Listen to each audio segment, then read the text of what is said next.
Oh my goodness, are we live?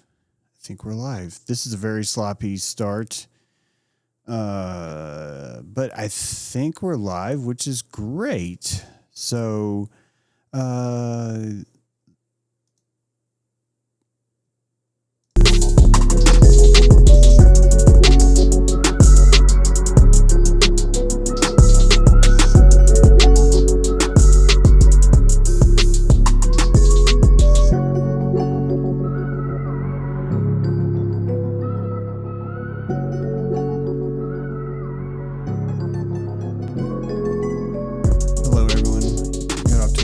tonight. I assume you can hear me. We got all kinds of new things tonight. Technical things. That means there's going to be a lot of weirdness. In fact, I need to add a filter right now. Filter. I want to find a copy of that filter.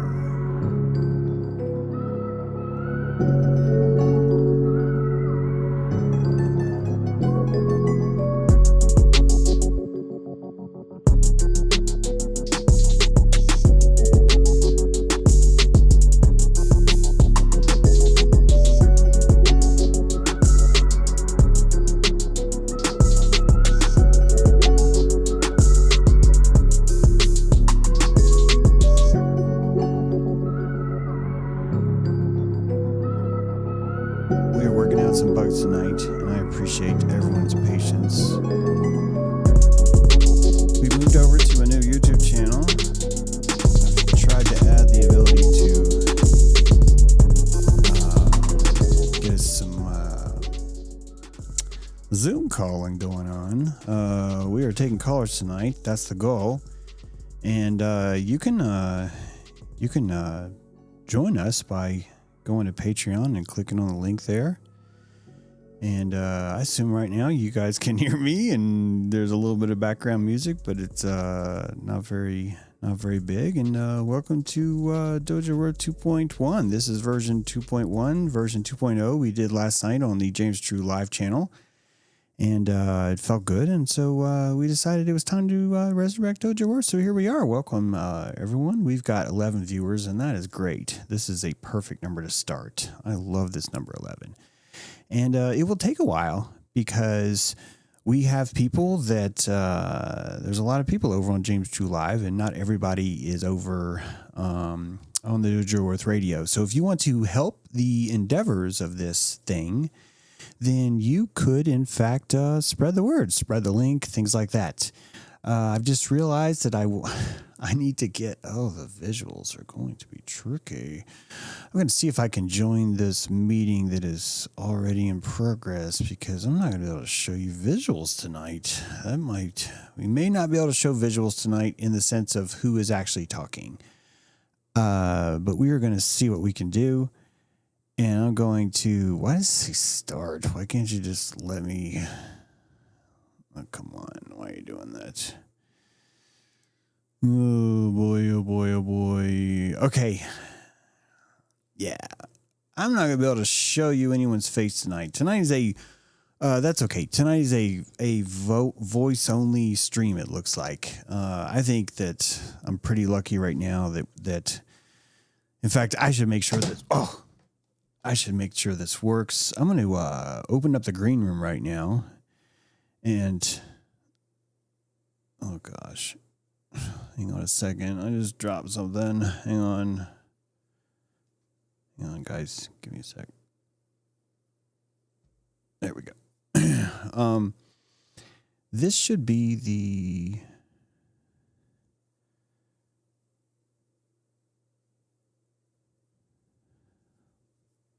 I'm just thinking, sorry. There we go.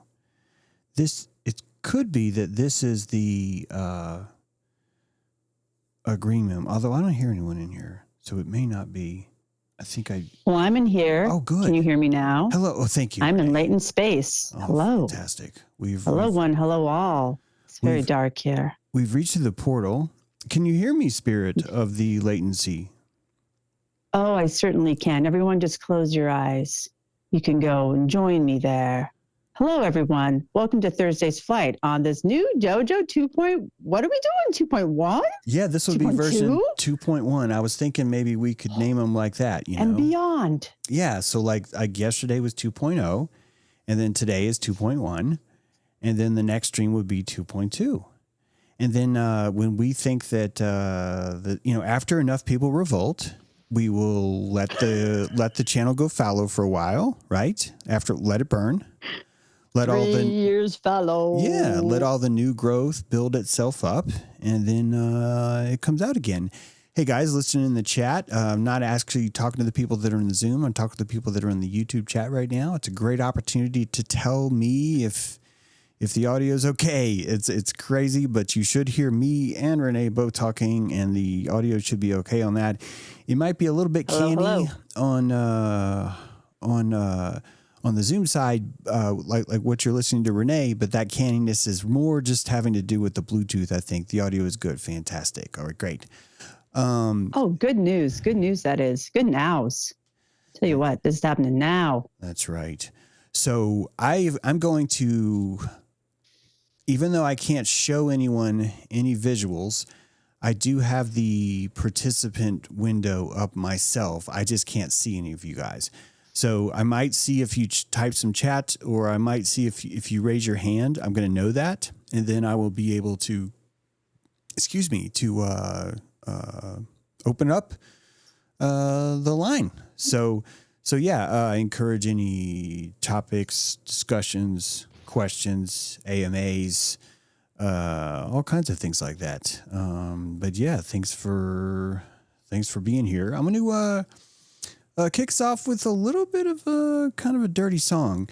This is by an old friend of the station called Panda Raps, and he's got a new song out, new to us because we've been, hiding out underground radio for a while. So here's a little Panda Raps, Yusa.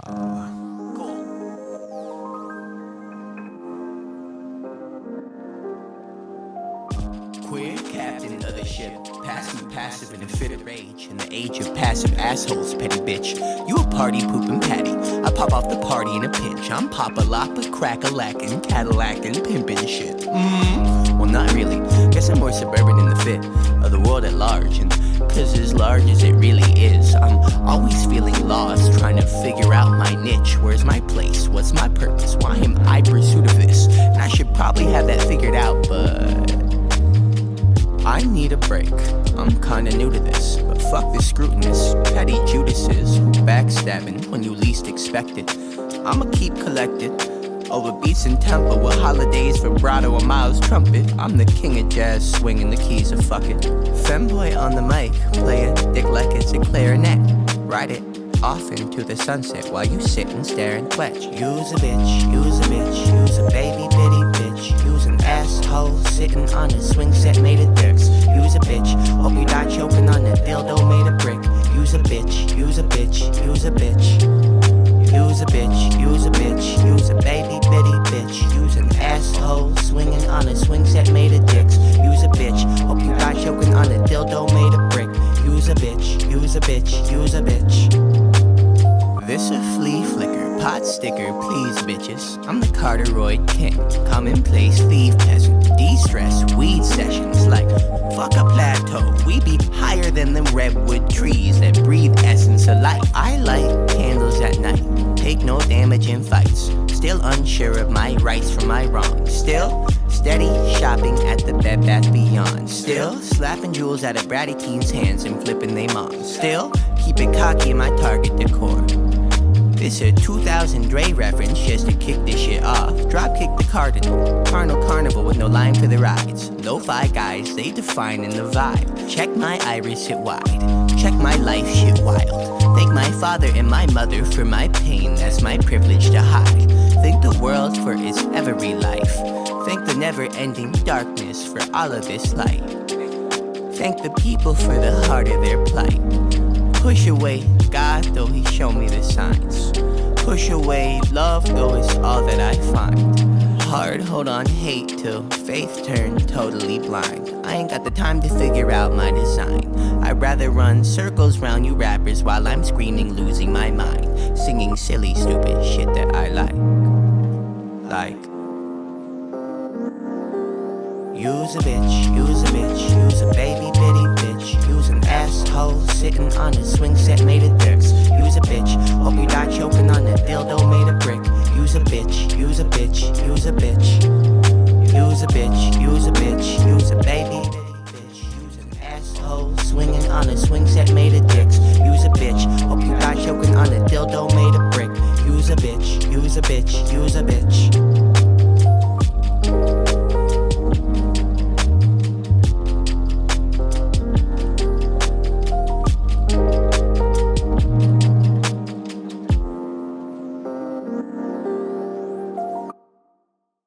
Just awful, right? I mean, I'm sorry. I'm ashamed how much I love that guy's poetry, but it's poetry, and it's so modern, it's so cutting through, and I think that the language is just normalcy, and that he's able to play with the normalcy of it. The vulgarness is just simply a new base, and he's able to build from that.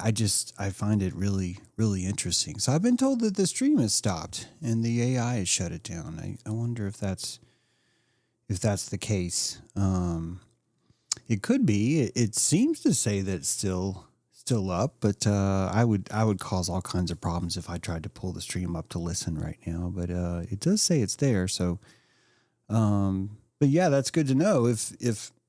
If the stream is down, that's definitely good to know. But I'm just gonna keep on going like it is, because this is what happens. You know, you dust off the old hanger. This is a hanger in here, and there's all kinds of stuff going on. So, you know, Yesenia, you're not talking to me, right? You're talking to them. Oh, you are talking to me? Because I don't see a hand up. That's the only reason why. Hang on a second. Let me turn you in here. Let me see. Hang on. If I turn that up now, that's probably muted. Okay, now I can hear you.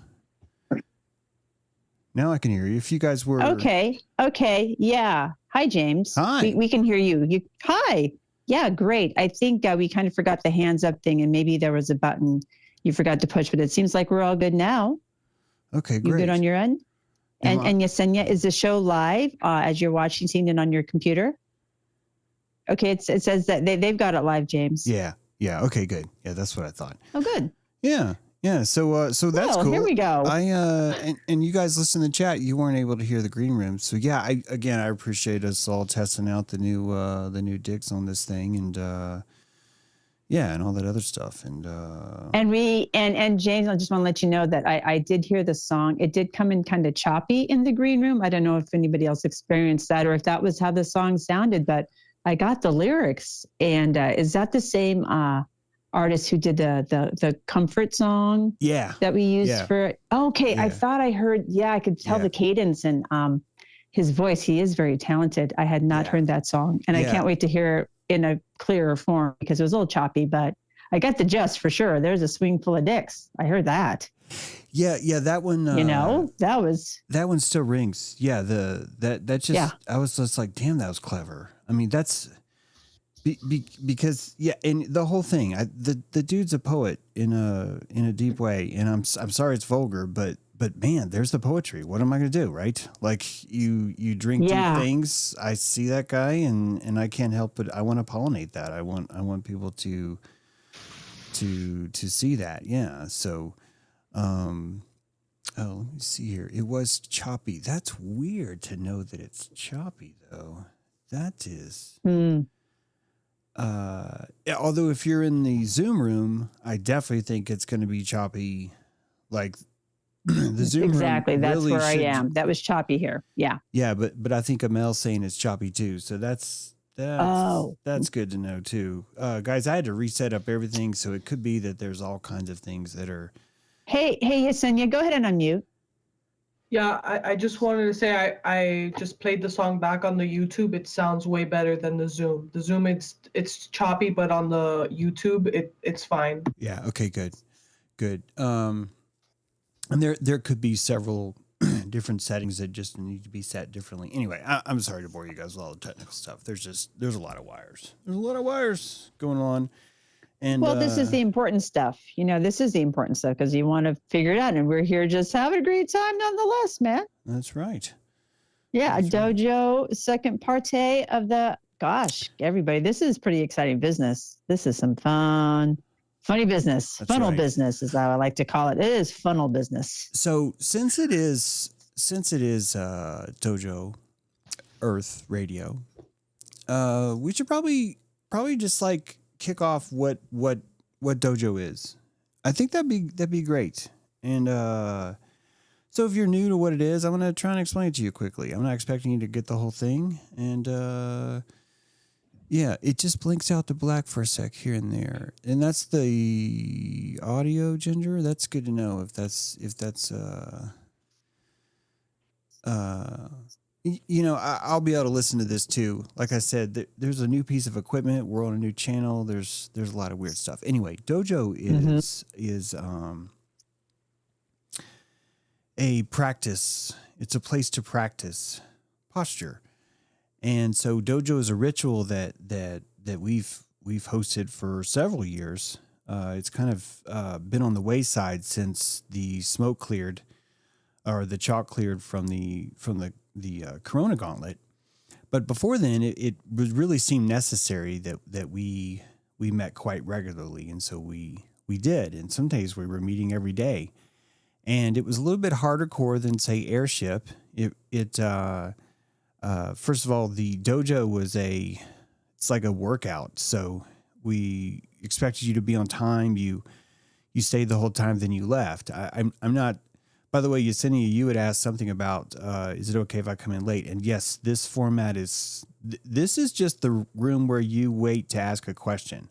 I personally think that you would enjoy the show more if you were just listening to it on YouTube, right? Because then you would get the music or the stuff like that. So the Zoom room really should just be, I know that in the past it's more like we all hang out in the Zoom. But I think that the show will be a better product if you're not in the green room. So the Zoom room really is turning into the green. We'll get to this in a second, but let me go back to the Dojo thing. So Dojo isn't really it's a Quaker circle. I never told anyone that, but it's a Quaker circle. There's not really a leader. It's more of just a conglomerate circle, and the circle meets. There is a moderator, but the moderator is a position that is actually used for training. So a senpai would be the one of the students who feels that the group doesn't challenge them enough, so they want to be challenged more, and they would become senpai, and senpai would be a moderator. And the closest you guys have seen to that is Renee. I just say the closest you see to that is Renee is because we haven't been doing like active dojo stuff. So what is a dojo stuff? A dojo is a witness ceremony. It's never been something where I've said, hey, welcome to dojo. Here's the topic. Although rarely, sometimes we did that. I purposely did not say anything. I purposely left the silence in the room because I've got audio back again. Okay, good. I purposely did not bring a topic to the room. If you think about if you were to come over to my house, just me being a good host, hopefully, if it's quiet, I would offer words to place into the air, right? And you would put words into the air too, and we would go, we're, and we generally would enjoy each other, but also we wouldn't be so freaked out. Why are we freaked out? Because witness is, it's really, really potent. Witness is like really, really potent. And I'm going to mute Lori there. And, because witness is so potent, when you stop talking, I think you really, really connect. It's called beholding. Like witness is the commodity, beholding is the antenna position you get in. So you behold someone more completely when you insert silence and there's a certain pose that looks like you're beholding someone. And you've seen that. Mother Mary's in that pose. Jesus is in that pose. Their palms are slightly opened to whoever they're receiving. They're parabola in that way. But they're listening from their pelvis. That's why their hands are down there. So their entire body is listening to you. And this creates a state of beholdenment where you feel beheld. You are cradled, but by witness. You're cradled by their presence, because the back of the body is the outside of the dish. I mean, everyone knows that. And then the spoon, the inside of the spoon is where the pudding goes, right? And so you aim your pudding at what you trust and what you find precious, and this is a parabola dish of power. So the dojo is not something where I'm like, I want you to feel comfortable. I want you to have plenty of non-awkwardness. Dojo, we purposely was not bringing up a topic because it was squeezing. We were squeezing the group.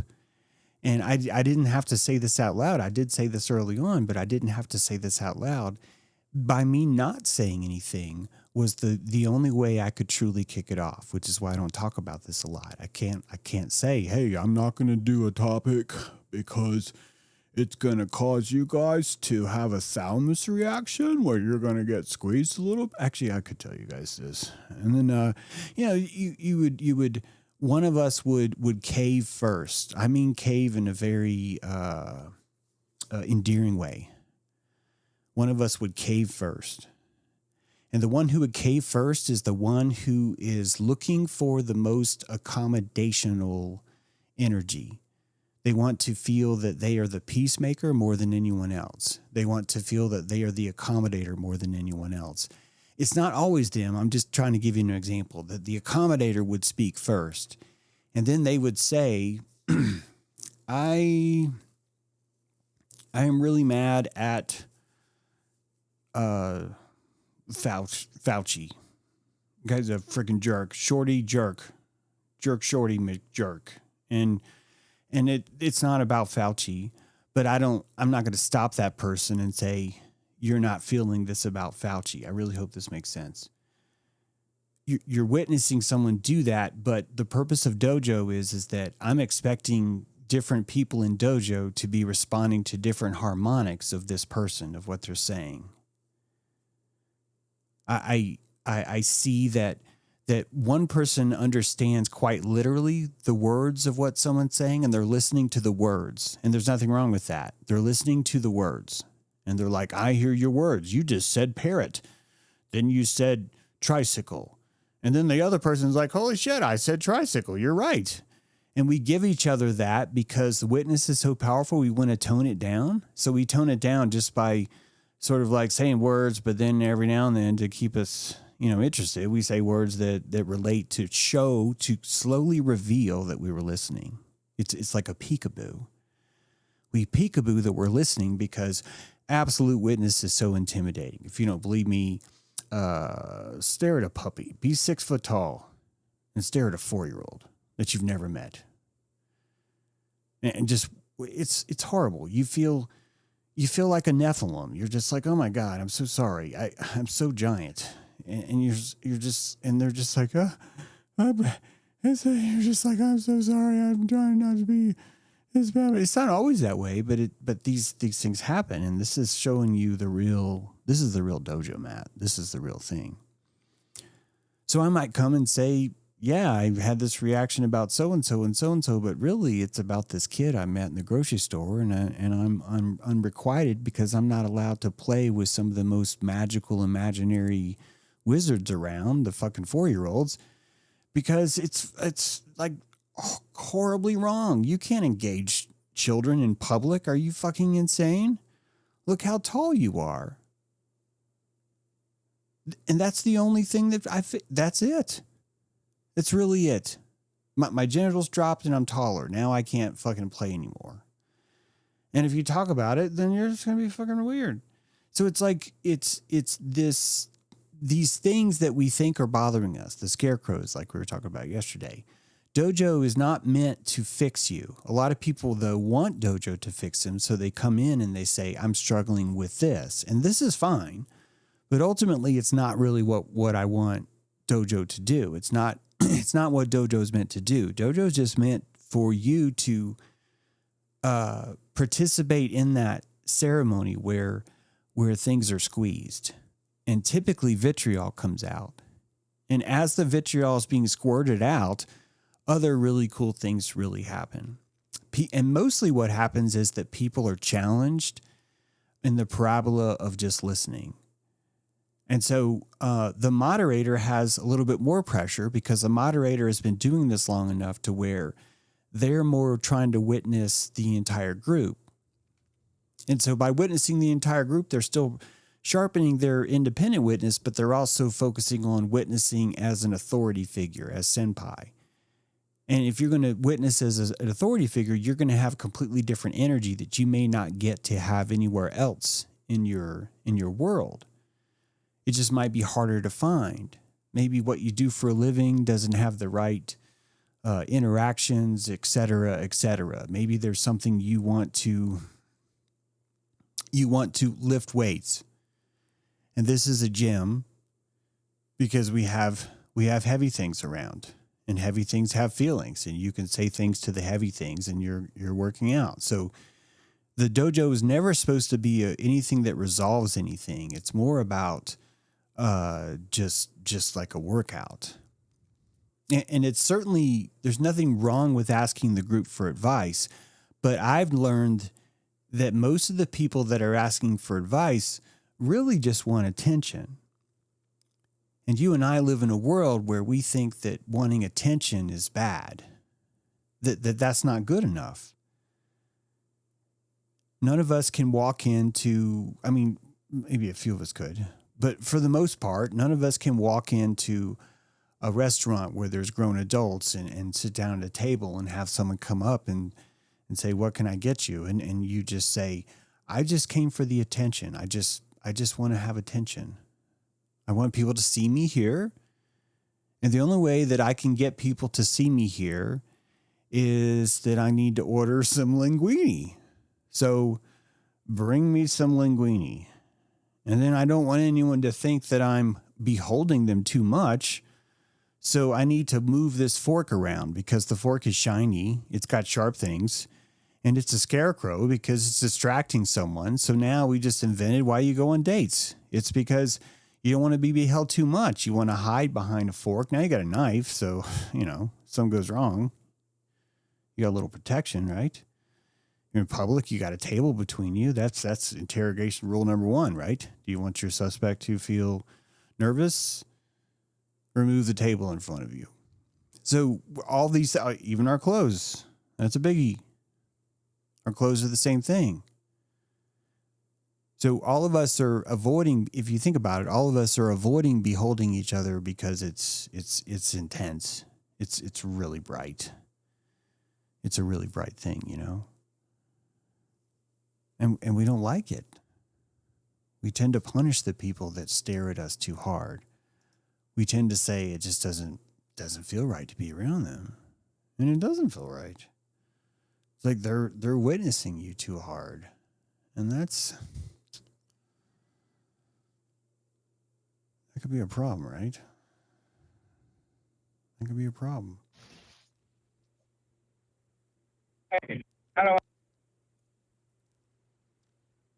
Hi, Joseph. Are you unmuting yourself?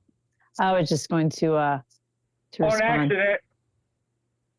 You got an accident, Joseph? No, I was unmuting myself on accident, maybe on purpose. I don't know. Oh, gosh. Well, hey, I'm Renee. You're on the Airship. Or you're in Dojo Earth. Why don't you introduce yourself? Have you been on a flight before? Yeah, I've been on a few airships. Yeah, I like this idea of the dojo. I think I got on there one night, and I think we had a guy, Rocky or somebody like that. He was on there, and I made a couple comments and got some vitriol, got a little bit of feedback. and it was a good rush. Yeah. Rocky gives good witness. That's a high quality spoon it was right a there. good time. Yeah, I was high for about, I don't know, a day or so afterward. Oh my gosh. Well, yeah, it resonated, huh?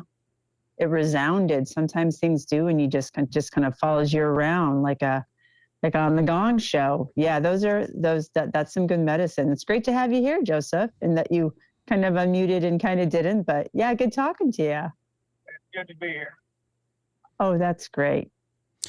Yeah, you know, go ahead. We tended to, I think if there's one thing I could have done better, it was to replace mods sooner. That always, I think, not having a release from the ceremony made it difficult. So people had to create some drama sometimes to leave, and it's hard work. It's not always. If you do it right, it's hard work, and it's hard to keep doing that all the time. It also was easier for people to stay disciplined because, honestly, just because the gauntlet kind of called for it. Just so much was happening at the time that it just became. It was easier for people to want to work out. I'll put it that way. and honestly, it's really hard on me because I have to bring a lot of radical honesty. And I know that radical honesty, all it does is just cost me a lot. It really does. Supporters, just equilibrium. It's a very different thing. If you have a band that you like, and you notice that one of the guys in the band is like always having like massive like emotional confrontations with people because you've sort of set yourself up like that kind of Bruce Lee challenge kind of a thing, you know? And I sort of was like a Kareem Abdul-Jabbar for people, like on a certain level that you reached, and then I'm not even a person anymore. And honestly, this is why the dojo is so beautiful, because that's exactly the vitriol that I need. I don't mean this to sound arrogantly, but it's like I've been doing these kinds of dojo things for a while. I developed these techniques working in a wilderness camp, and I just quite frankly had to have these skills. So, and because I was living in that mode, I had to do it all the time. So these kinds of things are more. I went to a boot camp when others maybe took a correspondence course, and so it takes longer, I think, to learn how to apply radical honesty, because it's its own calligraphy, it's its own it's its own art form, you know, and like any art, you can get burned out easily too. So it's important to go fallow, I think, sometimes. I totally agree.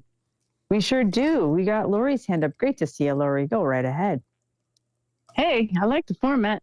It kind of, the poetry came on when I was driving. It's my birthday today. And I was, oh my gosh, happy birthday, Lori. Happy birthday, So I was Lori. driving in the car as you guys were doing all the sound check, and I'm like, is this a sound check? This is the weirdest sound check. And it was coming in like all choppy, and I was like, he's saying dildo? He's saying what? Dildo? I'm laughing hysterical. I felt like I was in an alternative universe. And the way that the guy's rhymes, it was like a complicated Moroccan rhythm or something. Yeah. It was so freaky, weird, like it was from another planet. Yeah. The vibe of the song, the poetry was like, whatever. It was like so jarring. And it was the way it was coming in choppy. It was like I was traveling on an alien highway. Anyhow, I made it back, and I'm sorry I missed your explanation about Dojo, because I came in when there was a lot of vitriol. I mean, it was after the 5-5. It was like people were like imploding. Yeah. It was crazy good. and you were going to start the dojo up again. And then I was like super excited to like, practice this. Yeah. Because I have a lot of, radical honesty just in my, I'm just pissing people off right and left. And I really kind of needed that kind of consciousness workout, a consciousness workout. But so I don't know if you're starting it up again. I didn't understand that's the question that I'm asking. Yeah, well, first of all, I am just so glad you were born. Thanks. Seriously, man, thank you for that. Thank you for that. And I don't want to put you on the spot, but you have a show coming up in a little bit more than a month and 2 days or something. And that's in New Orleans or somewhere in Louisiana. Well, it's in Louisiana. Yeah, it's in Louisiana. I'm doing a rebirth show. Using the Sachamama, the energy of, ayahuasca or the snake of a rebirth, shedding the skin of. Yeah, it's the year of the snake, right? It is. It's the year of the snake. So I'm doing a whole bunch of pieces on that. And it's interesting. It's like the history of this bayou that I live on in a town that has two bayous, and the Chitimacha, one of the tribes from here. There's a legend on the Bayou Teche, and the Bayou Teche, the Teche means snake in Chitimacha, and so the story is these warrior chiefs. There was this giant snake predator, and they were losing all their tribe, and so they got together, and the chief said, we have to conquer this snake. And so they didn't have stones or flints, so they had to use garfish arrows. So they made the garfish arrows, and the story is that they killed the snake, and where the snake decayed is this Bayou Teche, which is 10 miles long. So it's part of that is kind of like this story of these ancient, these legends of the true story of this land, and this land is full of water and waterways, and that was like the main highways, and that the story of the snake. So it's kind of cool. Wow. So I'm excited about that. Yeah. Well, if you guys want to check that out, if you are in the area near it, it's March 29th, right? Breaux Bridge. Okay. That's in Breaux Bridge, Louisiana. It's about 2 hours from New Orleans. Yeah. Did I get the date right? Is it March 29th? The 29th. All right. Mm-hmm. Great. Yeah. So in reference to, in answering your question, I think if the call-in format works, then I think we have an opportunity to do the dojo thing, but just in a different sort of arena. So the dojo becomes a little bit more of a stage where the witness is more audiential. And this is actually kind of this is a cool, it's a very powerful kind of parabola. It'll be different though, and I can give you some insight into what'll come, because a lot of people will come simply because there's an opportunity to be on air. And when they have an opportunity to be on air, you will really see how the posture responds when someone either has struggling with self-entitlement to receive witness, or struggling to let go of witness and still be okay. Fame and show business. I realize I'm a very low key channel. I'm totally fine with that. But any kind of fame is a vortex, and it's such a beautiful way to learn about yourself, which is why I think that we have the Hollywood thing is a thing we have, because it's such a powerful way of learning. And Hollywood needed to be a centralized place for a while, simply so it could show the model for everyone else, because everyone is their own independent Hollywood now. And this is a good thing. This is not a bad thing. This is the greatest thing that could have happened to us. And so even the fact that now Dojo is moving to the outside, so to speak, where maybe if I can, if I have enough confidence from people that I can do radical witness on the phone with someone, because it does get really sticky, then it could really be a really good show. One of the things that I need to do that is I would have to separate it from James True Live. A caller could come in and say one of these sacred 7 words, and they're not cuss words. They're medical words now, just so you know. But you would say one of those medical words, and so the fact that this is on a separate channel kind of insulates that. It allows the James True Live patrons actually to really support this platform and the dojo itself. This channel has roughly 2,000 subscribers. It's not monetizable yet because we need a certain number of hours watched. It used to be a much lower threshold, but I noticed today that it's not. So I don't think any of you are going to be able to super chat or do anything for a while until we just have more flights. And it's great because there's a lot of things that we need to fix, a lot of issues, equipment we need to upgrade, all kinds of stuff like that. So I'm really excited about this. And I do think that we are bringing this back. It looks like it's already happening. The fact that you guys are listening tonight is great. The fact that I'm working through some of these technical issues, which is a whole other level of dojo stuff. But yeah, when you entered, it was about the worst time possible, and quite frankly, I was really embarrassed. I get embarrassed sometimes because I'm just you walk in and you're gonna look at me because my name's on the door, and I'm just like they're doing that, and this person's doing that, and that's happening, and it's vitriol for me.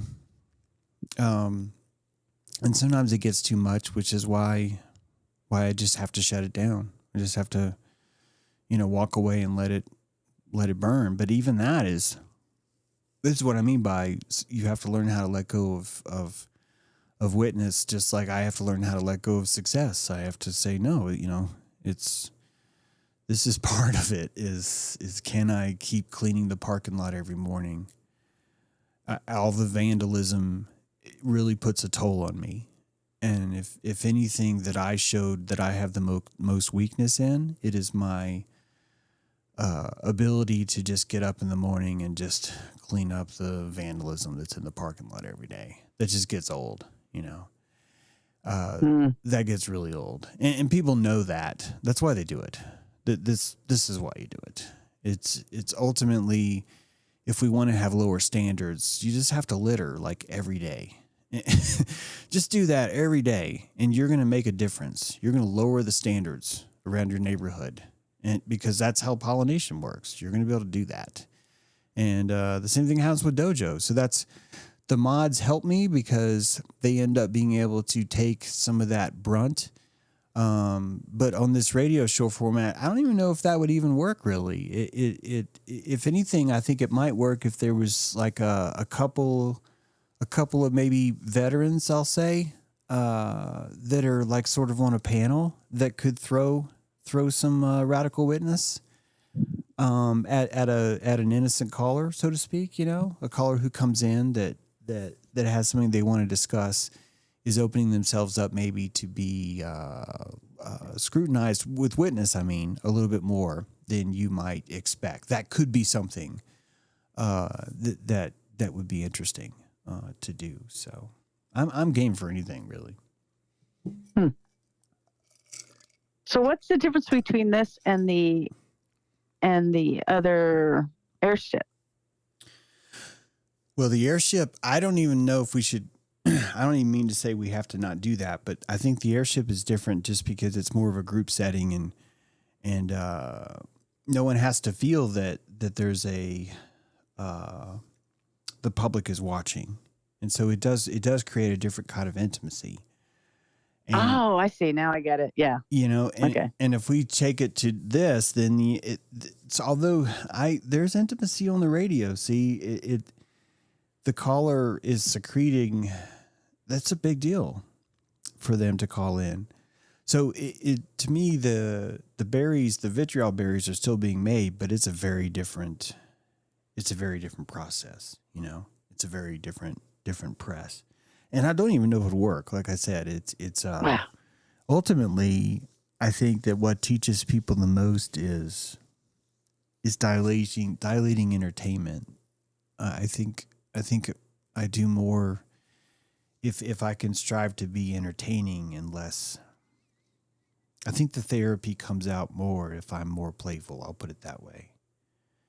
When I was in the wilderness camp, it was a little bit different. It was like I knew I only had maybe 8 months with someone, so I really wanted to. It's like chiropractic. It's like you sense someone's posture, and you kind of have an intuition of what you think maybe you could help on the most. It's very arrogant and self-centered and all the other stuff, but you have to if you're gonna be a chiropractor, you're gonna have to do that. So I do this automatically, and I think the best way to do it is you don't want to tell your opponent what to do.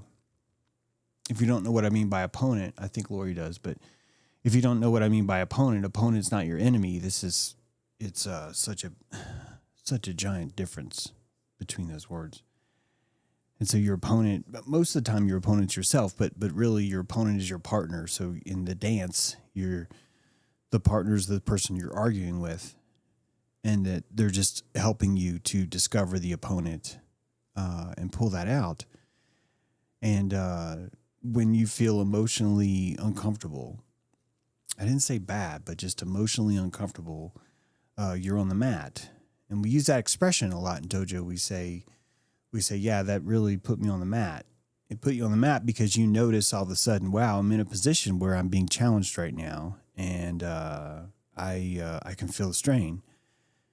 I can feel how easy it is to get off on this stop early maybe and say no or change the subject or do whatever.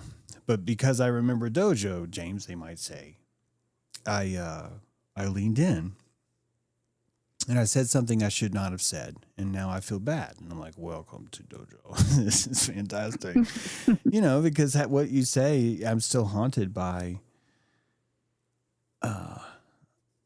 especially in what I do. We're planning this event. I've said some things in chat. I've just been like, fuck, should I have said that? And I've been like, well, you shouldn't have said that. It's like, well, you should have said that. It's like, well, how else are you going to say that? And like, you have to trust your intuition. And then I say, yeah, but no one else has the same intuition I have. So they don't see that I'm doing something deep or important. They just think I'm being an asshole. And I'm like, well, you're going to be both. And I'm like, well, I don't want to be. It's just this internal dialogue. And all I'm doing is just spinning in circles, right? Just going, I don't know what to do because I've been trained by people in the past. I mentioned Lorna today. I don't mean to point her out, but seriously, I've been trained by people that are really sweet and really nice and just super supportive. And then all of a sudden one day they're just like, boom, fuck you, you're evil. And there's, you get trained by that. And I'm always trained because I exercise authority. It's always that.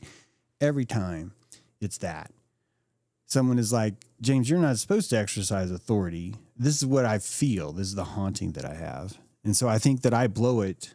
But when I say I blow it, I don't even think I blow it. I was talking to Renee about 5'5", and I, in my mind, I meant to remind Renee, hey, Renee, I'm glad that all this happened, by the way. I'm just saying that this looks like a Pam. This situation over here looks like this other situation with Pam. And I can just say that because in my mind, I saw a posture in Pam that was terrifying. It was terrifying because of the prana economy that I've felt before.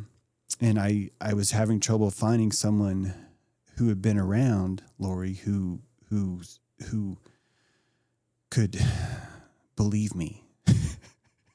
I'm not saying that people didn't believe me, by the way. I'm not, but it became very hard for people because of how sweet and nice and all those things are true. But I felt like I was the only one who could see the predator in the room.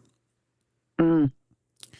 And when you want to have radical honesty with someone, you are going to see the predator in them because it's a non-judge. This is not a judgmental, right? Like, it's not like you're a predator, I have to kill you, right? It's like, oh, look how strong you are. You're the fucking predator. Look at you, you know. King Kong ain't got nothing on you. This is a sign of respect. And so if you and do what a horse does, which is know you, you're going to have to find their predator. You cannot find, I want to say his name, but I won't.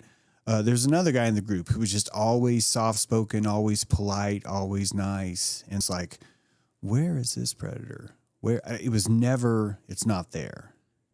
It's always, where is it?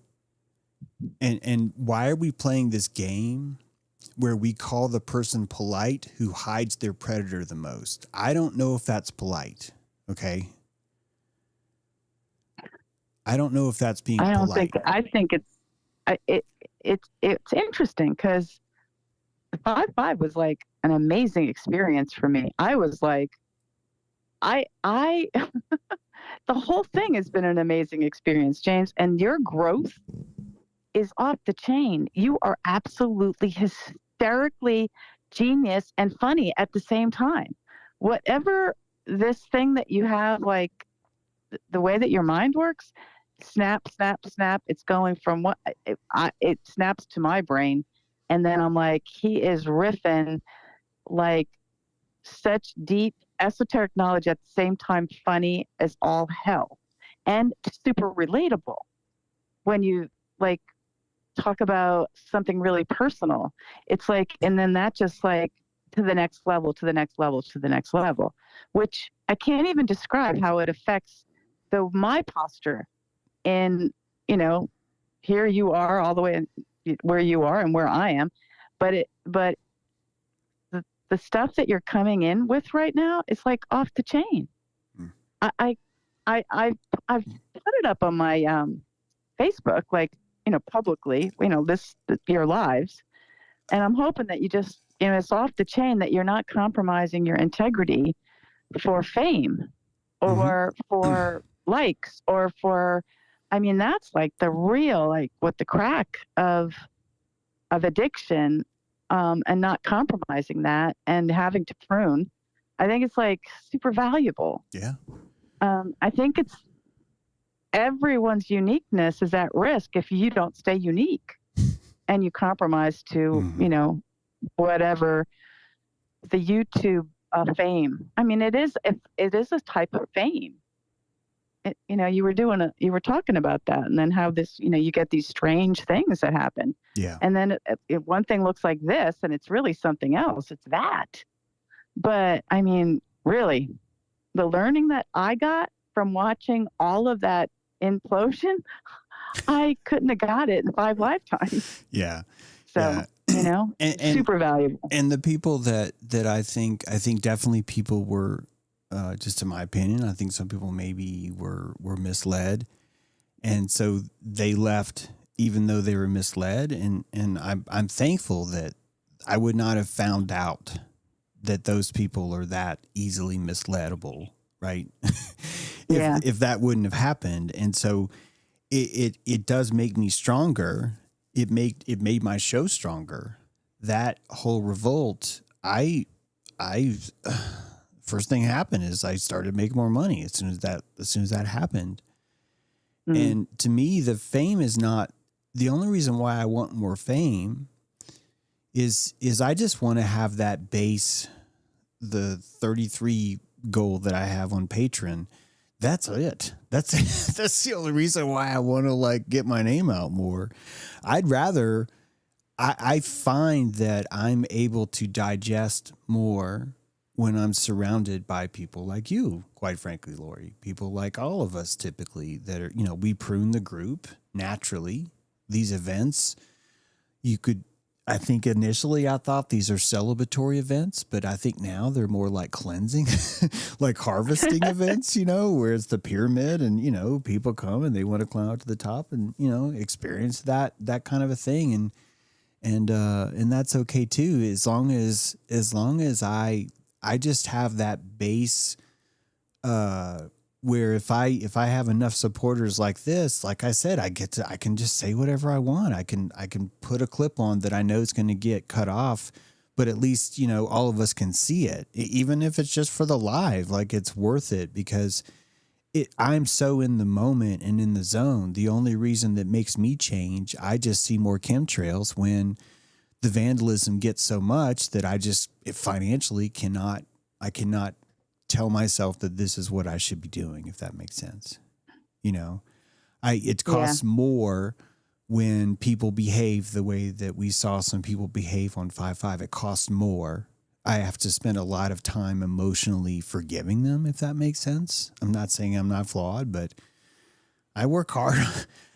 We spent 8 months. I'm pissed about this because we spent 8 months where all I did was advertise High Magic, the channel, as I need you guys to subscribe to High Magic. I need you to subscribe because I wanted to build something. I wanted to build a band with people. And in order to do that, it couldn't just be mine. It had to be this separate thing. And like I told you before about the censorship, it made sense. And we did all that work. And then when the vandalism started, I was the only one that put 8 months in. And it put me in a very slaved position. You guys, this is what I learned from. You guys will learn from this too. The more that you put into a relationship, the more you become a slave to expecting something to be returned in that way. So you really have to set up your relationships different. Yesenia brought this up the other day. In fact, I think she has her hand up, so we should get to her. But when you start to notice that the people around you are not treating you correctly, it's because the people around you nourished you enough to where you can see it. And so these are all thankful things. And if we talk about it more than the dojo, just everyone's house is a dojo. They just don't know it. Everyone's work is a dojo, all that stuff. They just don't know it. Let's do a quick palate cleanser on a quick little song. Is that okay, Yesenia? I hope you can. I can't see anyone's face, but I'm gonna. Renee, is that? I'm down for it. Yeah, let's boogie. Let's put something on. All right, I got something special for you because we were just talking about this. This is the Panda Raps again. It's not as many cuss words, so there you go. Panda Raps. Let's do it.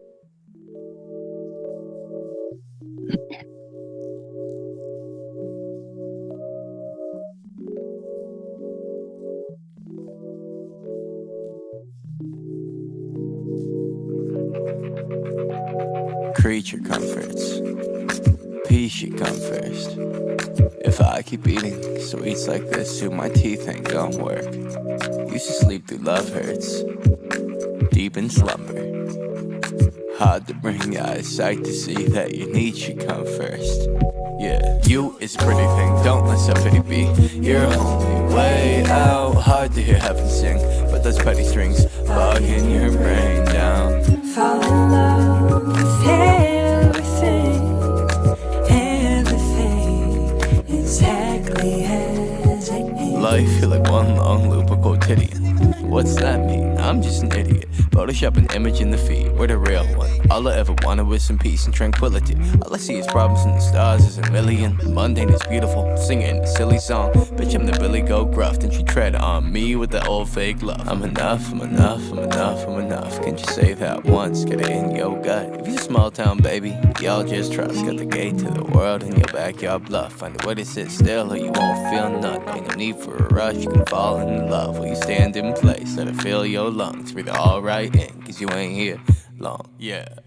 A simple man is pretty as anything. You should hold on to your peace. Quotidian is pretty as anything. You should hold on to your seat.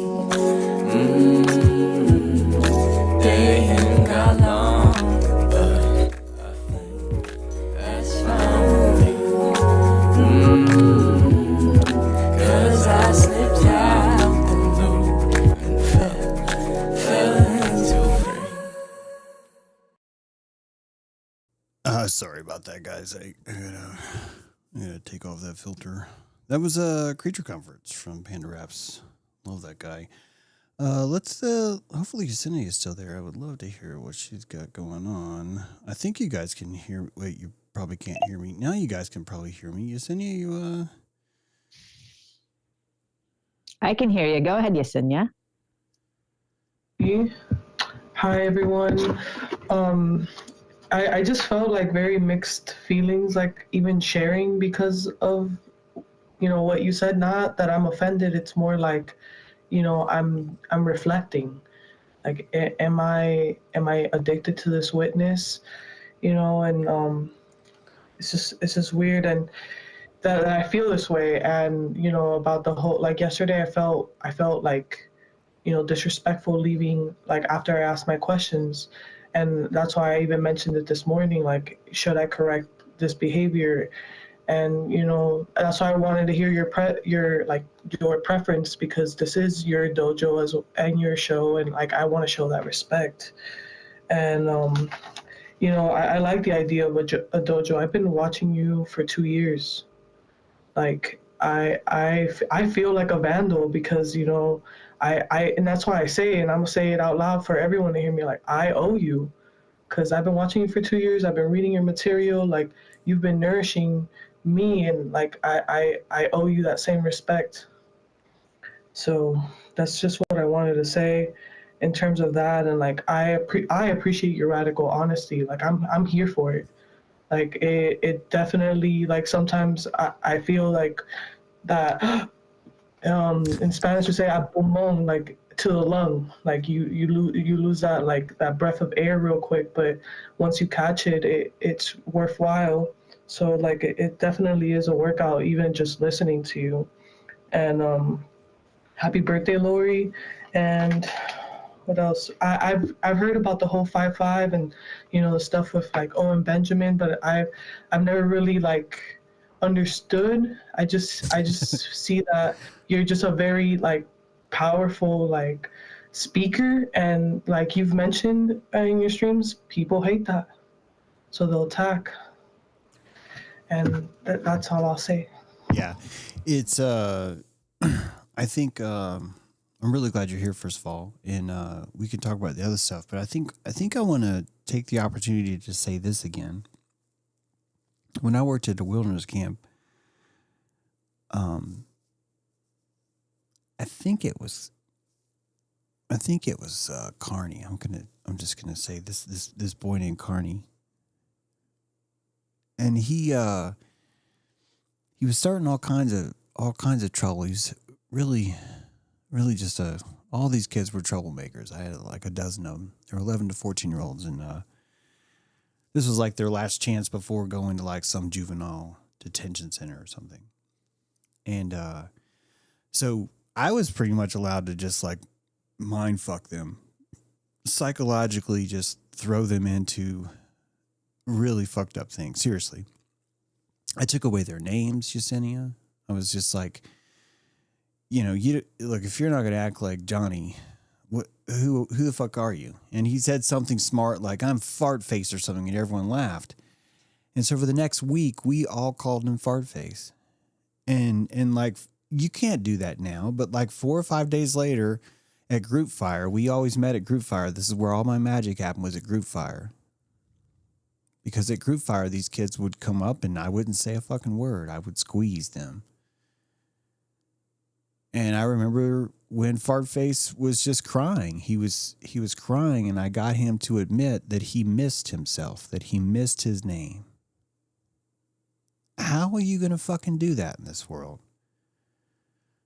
You will do no harm is the Hippocratic Oath. How are you supposed to help people if you can't do stuff like that? If you can't trust a sensei to put you on your ass and keep you on your ass until you figure out how not to be on your ass anymore. This is the deepest form of love and respect you can show. If I was God and I would send someone to train you guys, I would want this person to, whoever was training you guys, to be like really fucking skilled at this. Be my most trusted man. And we don't do this for each other. We want people to have excuses always to run from a fight, avoid the mat, blame someone else, or gang up on someone and attack someone discreetly. And this is hyena behavior. It's okay. I know I talk a lot of shit about hyenas, but I just need you to understand hyenas like shit. So this doesn't insult them. This doesn't insult them. The only people who were insulted when I call them a hyena are people that were working really hard to not be a hyena, and I call them a hyena. Those are the people, those are the only ones that are bothered by the term hyena, are the ones that I'm fucking hitting in the ass with my whip, my tongue, right? It's just right there. It is the worst thing to hear from me. So when we want attention, Carney is there. He's starting all these fights, and we put him in the middle of the circle, and all of us are focusing on him because I saw some other groups did that, and so you put him in the middle of the circle. It's kind of like an interrogational sort of approach, and we're all staring at Carney, and I'm the tallest because these are 11 to 14-year-olds, so I'm the tallest boy, and I'm staring at Carney too. And I said this to him. I said, "Oh, you just want attention, so let's all just give Carney attention." And I'm just so ashamed of this because I turned the group against Carney, and I picked on him because he fucking wanted attention. And I got the most disgusting feeling in my stomach.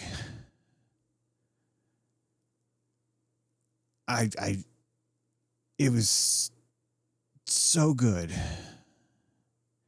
And this is going to sound fucked up, but let me tell you something. Carney's been through a lot worse than what I did. Okay. I'm just saying. Carney did not emotionally feel a thing. It doesn't make it right. I'm just telling you. I'm just saying. I'm the one who felt, I cannot fucking believe that I'm doing this. In an instant, I was able to create a time portal, step through the envelope of the time portal, go into a fucking waiting room, check into a motel, and just think about this. And realize, why did I just say wanting attention is a sin? What the fuck, man? Why am I berating a child? Doesn't even have a fucking parent. Accusing him of wanting attention. How is that even possible? Like I say, I'm ashamed as fuck to even tell you this. And this is ingrained in all of us. We catch each other wanting attention. You're going to fucking get it. You can't want attention. You have to want linguine. And you got to fucking cram this linguine in your mouth with this fork. And if you do it slow enough, you can have 45 minutes of a waiter's attention. Someone who is genuinely concerned about your meal and how much fun you're having because he's important to you. You were important to that waiter. This is why you go to dinner. And when you go to dinner on a date, you are showing each other, look how important I am. Watch this. Watch this. I bet you this guy will bring some breadsticks. Look at this. Look at him. Look at him come over here. This guy fucking loves me. Of course I want breadsticks. Watch, I will ask his name. You know, and the whole interaction, you're seeing the same kind of postures. I think being a waiter is part of the nature teaching us. It's a way that we learn how to unfold our flower, is that a lot of us get to be waiters and waitresses. You get to feel the other side of that parabola dish. I can spit in this guy's food. Fucking jerk. I want the coldest fries you have. I've asked this before. I can't say I've ever spit in anyone's food, but I've definitely said, okay, one time Amy Predmore was running the drive-thru, and this guy, redneck, came in. I was at Hardee's, and you could hear him over the speaker, and he was just mean as fuck. And he was implying that Amy was stupid. And he ordered like 6. You don't order that many Big Macs. They were big, whatever Hardee's called them. You don't order that many. in the drive-through, and then I get all mad, and then I decide I'm going to put a frozen patty in here. If he thinks all of us are this fucking stupid, I'm going to dress a frozen patty with ketchup and mustard and mayonnaise and pickles and tomatoes and lettuce. And then I'm going to put bread on top, and the bread's going to be toasted, right? But the patty itself is going to be completely frozen because this guy wants us to be stupid. I wanted attention from Amy. He wanted attention from Amy, i.e. the restaurant. Amy probably just was like, I just want to go home. Hey, who the fuck knows? It's all a garden, and all of us are just having these excuses for how to do this stuff. And if you are wondering if you are addicted to the witness here, the answer is I really hope so, because I've really put a lot into this heroin. Let me cook, man. I've been underground cooking this fucking meth. It is hard work to make this crystal just right, And when you snort it, I want you to notice how potent it is, because it takes a lot of me doing stupid, horrible shit and being able to just behold it, like really, really, really behold it. If you really want to go down this path, I think that if you can find a way to get witness and then just let everything come out, the weather that you feel from everything that you say, from how you say it, is just, it's all the source information you need to keep growing is in your own mouth. What you say, how awful you feel, or how confident you feel. It's both. I've spent 5 hours just trying to make a fucking USB port work, and then I've put 0 into what am I going to say tonight. I have a lot of chronic confidence in me just letting my tongue go. I don't like my language. I don't like that I say the word Owen Benjamin, for example.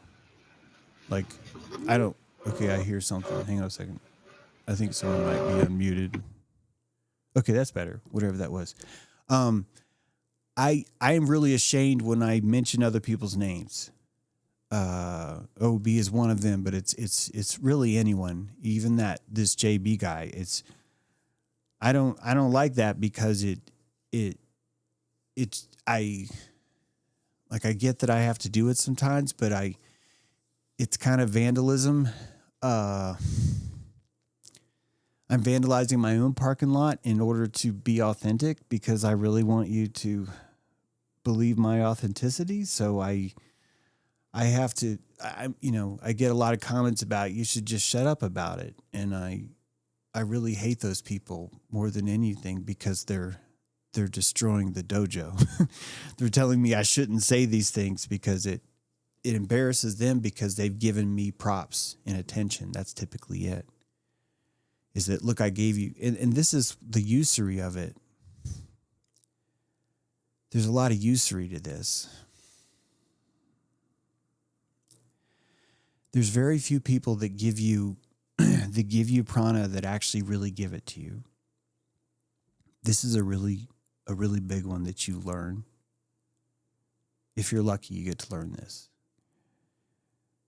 You don't know all the prana that you have. You don't know if it's actually yours, because you don't know which of the people actually really gave it to you, or which of the people are using it to bribe you to give them something in return. And the moment that you maybe change your posture or don't give that, then they expect that gift is magically not a gift, and they want it back.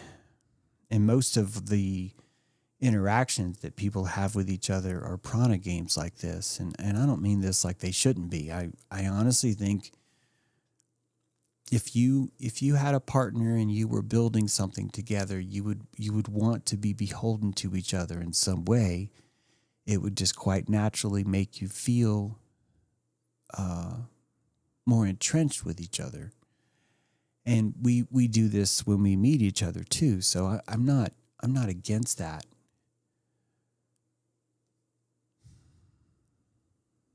It's just it's so expensive sometimes. People make it so expensive. When I threw that guy Nick out, I think that I should have gotten a carrot cake. I think I should have had people say, James, you did really good. That was a good move. Are you okay? That's not what happened. That's not what happened at all. When Jeremiah before 5-5, there were two women that each wrote me separately that said, hey, I don't know what I did wrong, but I went into your chat and I asked a question and I got yelled at and I traced it down to who it was. And then two hyenas were pointing at each other. And because they were pointing at each other, everyone else said, well, you can't prove who it is. And I'm just like, I don't have to prove anything. And then they were like, well, what do you mean you don't have to prove anything? And I was trying to explain to them, guys, I don't think you know how posture works. I don't get to fire mods because I have to prove something to some court. I get to fire mods because it's my fucking show and I'm the one who picks the mod on my show. This isn't up for discussion. Why are you guys even having this wonderment about it? Why is this an odd thing? And this is what communism is. And people always have this idea. Idea one, James is a lion. And I've told you I'm fucking not. Idea two, all are welcome. I never told you all are welcome. I fucking cut heads off literally every morning. I show up. If you're still here in the fucking morning and you haven't gone home, you're fucking out of here. The second you show up and you want to follow me, I kick you out. You'd already be gone because it makes me feel weird and it's like I can't do my work. This is the dojo. People come in because they're looking for this kind of witness. I think you're supposed to be addicted to it, Yesenia, because I don't think you could drink anywhere else. I don't know what other watering hole you're going to find that has this kind of scotch. It's on tap here, and it's on tap because we constantly prune it. Renee does a lot behind the scenes, and on 5-5, I was like, before 5-5, I was like, boy, there's a wild card. I'm talking about Renee. I was like, there's a fucking wild card. Like, she was just nothing but wild card. It was just like so wild card. I was just like, I love that she's here, but I can't build with that. And then when I saw how potent her wild card was, especially at 5-5, I'm talking about where it counted, you really see. This is why I'm so thankful for turmoil, because we wouldn't get to see each other. You would never get to see each other without this stuff. So,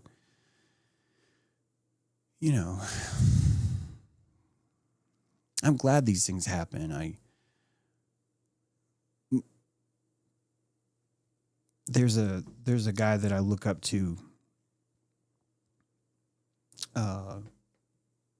His name's Mitch, and he's always just so congruent. He's just always so everyone get along, and he's always preaching how you should cut out all negativity from your life. And he's so successful. And he's well read. I respect him. I love hearing him talk. And I know that the answer to being more successful is doing that. And you could call it selling out. I don't even mind calling it selling out. It's fine. I still trouble with it. But here's what I think's happening. I think it's a mecha suit. I think that when I do the show and people say, James, you're really great. You've changed my life. This is gold. This is sheen. This is a special kind of prana, and I don't waste it. I use it as a resource, and I smear it over my body. I know it's kind of weird, but I smear it on my body. And when I smear it, I it gets harder. Keratin forms, a cocoon occurs. And I'm like, I don't want to be in a cocoon. So sometimes I tear it off. Sometimes I do it to myself. Sometimes other people are like, hey, you're building too much of a cocoon. I want to burn this. And I'm like, oh, thank you. I wasn't burning too much cocoon. And then there's other times where I'm just not paying attention and I get too much in the cocoon and I'm like, this is fucking gold, man. What is going on? And it's very Kafkaesque, but like in an optimistic way. It's me that's choosing to grip on to the people that have issues with me. I'm the one who's gripping onto them because I'm trying to hold steady to something. I don't know what the right number is. I think if the most raw vulnerability I feel is as a writer. But I feel better about this. I was going to tell you that I was really concerned that I just don't have an impact on the world as a writer. But there's a court case that came out, and Penguin Books had to expose how many books their average writers sell. And man, I'm fucking doing great. Like, like I am like well above average. I haven't been in camp irrelevant in a very, very, very long time. And it's interesting that that still bothers me. It's bothering me less. So that's good. I'm going to stop talking. I please step in anytime. There are 3 hands up. So. Yeah, we got some hands up. Hi.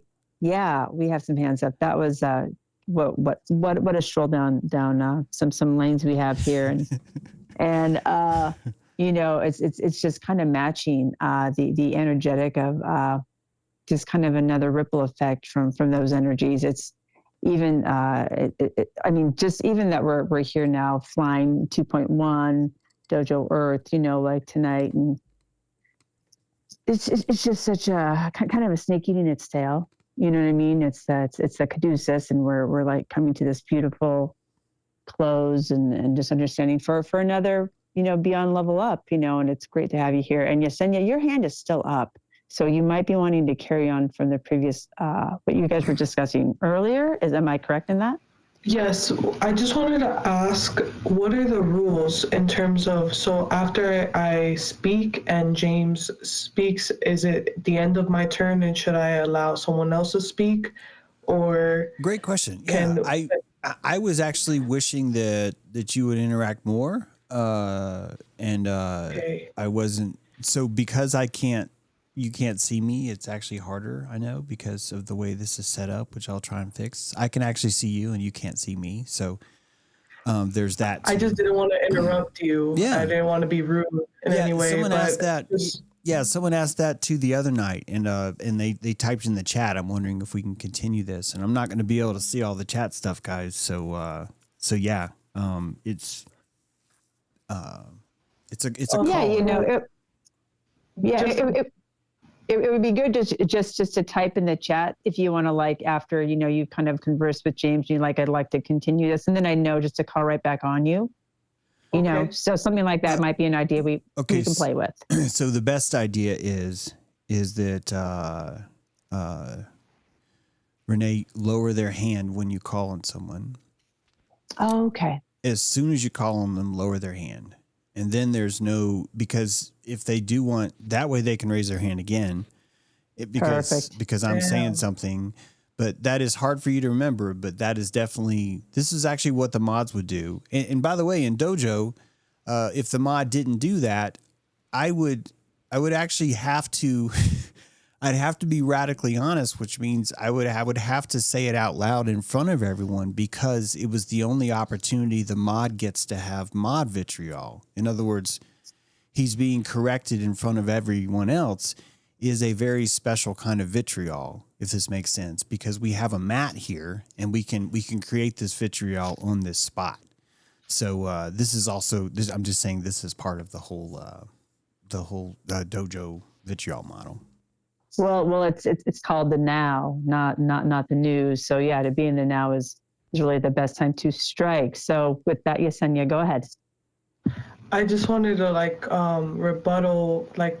I appreciate when you talk about the past, because I go back and view, James True episode 93, and I see how bubbly you used to be, and like how seeing videos even with that community, you still have them on YouTube, and just I see the change, and it's inspiring to me, because I'm going through the same thing with certain people, and just having to cut people off, or having to duel myself in terms of consciousness, and just seeing that this is going to be an ongoing thing if I continue on this path is pretty inspiring. So I definitely appreciate it. And then I'll give someone else a chance to speak. Well, I do think that it's a lot harder to learn how to prune your own garden, and it honestly is a luxury. You have to become successful enough to where you have something to prune, and it's very hard at first. I mentioned earlier that a big misconception one is that I'm a lion. The second is that everyone is welcome, and if you understand how regulation truly works, you really selling yourself short to simply agree to regulate literally with just a random job or a location or whatever else. Even the grocery store, there's going to be certain energy that's going to, if you're paying attention, hopefully, that you'll notice. And it's opportunities to play. These are not static things. You have a lot more power than you think. You get to do things to people. You have a special opportunity to really strike someone in a dilating way. And this is the ringing of the bell. You could ring someone's bell, or you could be polite. And if you ring someone's bell and they're doing great, it's going to be fun. If you ring someone's bell and they're not doing great, it's going to be hard, and it could be therapeutic. And how they deal with it is really going to determine that. So even if you speak harshly to someone, if that really is all it takes, like if this is really going to end it because I've spoken harshly to you in reference to this is how I feel. And I'm not talking about calling someone names. I'm not talking about calling someone stupid. I'm talking about, I am this angry, and here's how harshly angry I am about you, or about your action, or about whatever. If you cannot express that, you don't have boundaries. You don't have the ability to play bagpipes. Those are annoying as shit, man. And I don't want to move in with someone who's telling me, yeah, I love bagpipes. I think they're very brooding. Because I want to get up at fucking dawn. There's, the mist is out. Let's fucking play some bagpipes, right? And I don't want you to come out of your bedroom and be like, what the fuck are you doing? It's like, what do you mean, what am I doing? Why did you say that you love bagpipes? This is what gets me. And I don't get to yell at these people because they're already throwing poo and running away. But seriously, I'm always just like, you're the one that said, James, I just fucking love your radical honesty, man. It's just really just so fucking refreshing. I just so respect you so much, and I've learned so much. I had to be radically honest, James, and I used your tactics to do this. And then I'm fucking radically honest with them. And then all of a sudden, I'm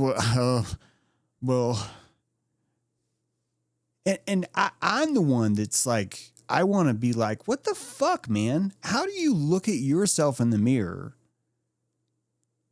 and get this mad at me? And a lot of it is people want they don't want anyone else to come into dojo. This is such a weird behavior that I saw a lot. People who,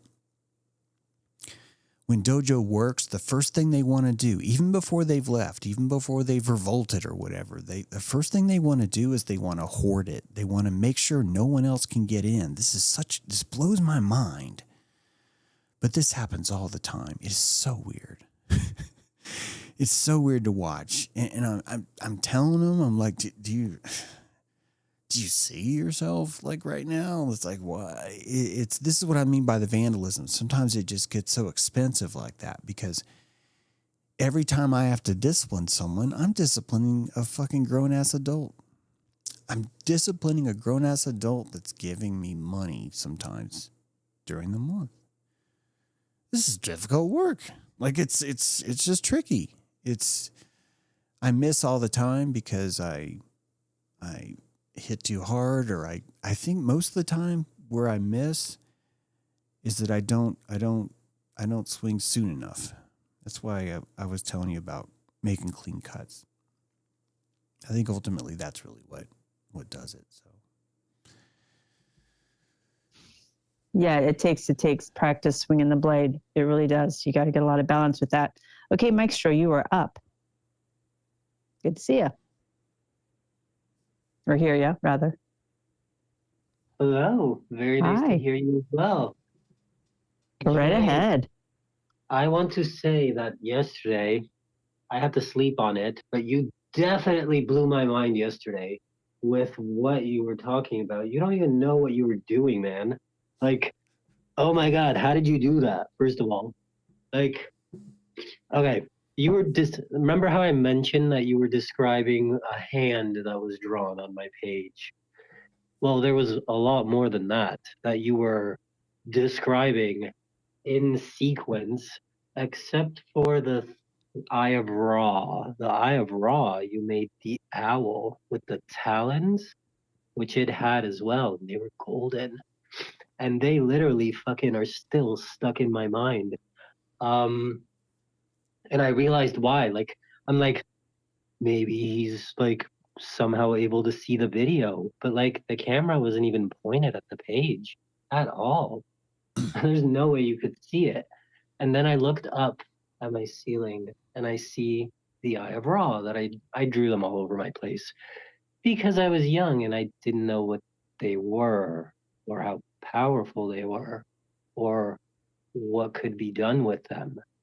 But I think I know a little more, or I suspect a little more, since last night and sleeping on it. That is definitely a sigil and so much more. It's a portal, like you were saying earlier. It's a fucking portal. And like they were looking at each other from the page up, from the ceiling down. And it's like, I was like, holy what? And oh my God. Yeah, I need to like maybe paint over some of those. No wonder I feel like I'm always being like looked at. Duh. I think I'm gonna end it there for now. Oh my gosh, Mike Stroh. Yeah, thank you for sharing that. I was visualizing that, and there certainly is a lot of Egypt in the along the Nile. There's just so much of that symbology in the field and really landing. Yeah, thanks for that. And I'm going to lower your hand because I'm learning how to practice. And Joseph, you are up. Ooh, good memory. Can you hear me? Yes, we can. Hello. Oh, awesome. I hope there isn't too much background noise. Sometimes this puts out background noise, so no, I'm sorry if it's distracting or anything like that. But no, James was talking, and a couple things came to mind for me, and I was sort of vibing on that the snake idea with the year of the snake and the Pachamama, or the idea that Lori was talking about earlier, and this I was seeing this shedding of the skin, right, where this, sometimes we gather stuff onto the skin, we gather these elements, or say whatever it is, that we've been absorbing and through osmosis or whatever, and some of it gathers on the skin, and after a while it gathers so much that we gotta shed that, get rid of that stuff, for a type of renewal. And sometimes, we remind ourselves of those things, that we notice that we gathered on our skin, and because we learned something through that, we're hoping to remember it. We're trying to bring it back up, and trying to remember those things that we gathered on our skin, so that we can recall it, and hopefully that we've gained something from it. We've either gained some discernment, or we've gained a new respect, or something of that nature. But and it sort of reminded me, the same idea came to me too, this picture of like a facial mask or something, the same thing. We put this stuff on, but the whole idea is so that we can just tear it back off and have this refreshing, this renewal. Yeah. And get rid of that, that dead skin, and now we're back, and refreshed and renewed, and feeling good again. Yeah, that's the lesson of the snake. It's in the vernacular now because it's such an opportunity. Hearing you say that, we are that snake. Our dead skin are those scales. That's quite beautiful, really. So this isn't something outside of us. This is some of the oldest magic we took. If you think about us as vertebrates, like learning to turn tongues into appendages, we had this period where we were on our bellies, but more importantly, we were regenerating our skin like that, and we still do that. We're still doing that. That's what hair is. It's trajectorily shedding of skin and keratizing it, and that's some serious magic. Every 7 years, roughly, right? All the cells in your body are renewed. And if you think what renewal really is, it's really a call to eugenics.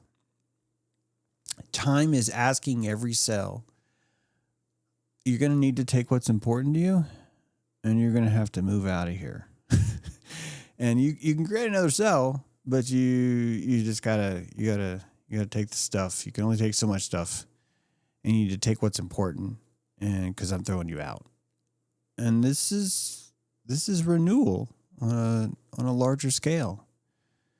We are forced to, or it feels like we're forced sometimes to collect what's important and move it to the next spot, which means if you can afford to move a lot, not too much, you would have the opportunity to practice renewal more.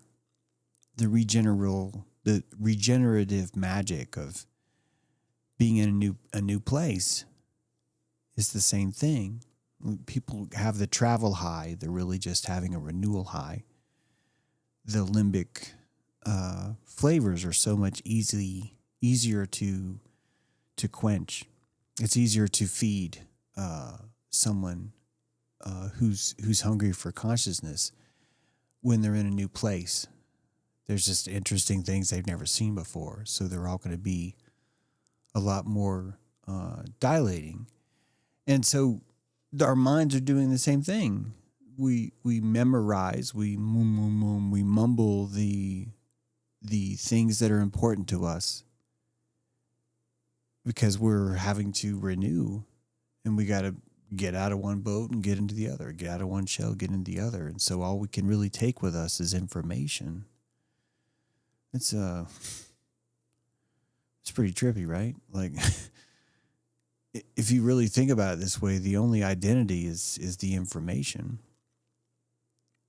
technically the only identity is the uncompressed node tree that the information has. Like the I am is just everything that you were able to put into your suitcase in time before Quetzi ate it. And then you ran it to the next building, and then he ate that one. And then you ran it to the next building, you ate that one. And so every time you're proving that you want to be here, you know, it's such a process of importance. That's why I think if you think about it, we're just collapsing waves, because every time that you regenerate, you're having to collapse a wave. You're having to decide, what am I going to put on the ark? What is my Enoch seed? Right?